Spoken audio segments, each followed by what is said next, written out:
Welcome back to Exodus Journey. Today we're doing chapter 10. We see two more plagues. We see the plague of locusts and we see the plague of total darkness. This is crazy. Throughout the entire plague season in Egypt, you see a few things. One thing that I did want to point out, and Justin also wanted to point out, is Pharaoh's heart continues to be getting hardened. In the beginning, it's by himself, and towards the end, you see that God hardens Pharaoh's heart. Yeah.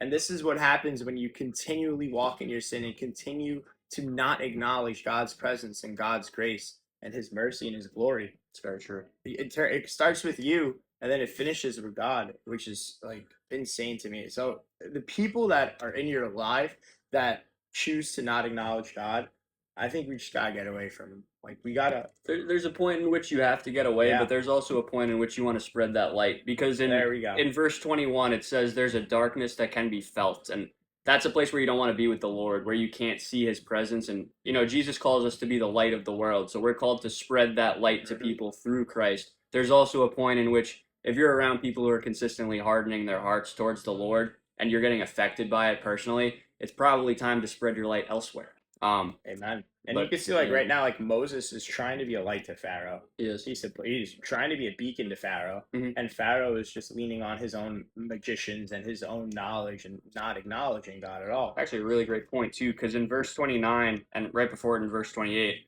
Pharaoh tells Moses to get out of his sight. And Moses says, just as you say, I'll never appear before you again. So that light is headed elsewhere. But God still wants to bring his light to the Egyptians and to everyone so that all might believe. But sometimes the people just don't see it.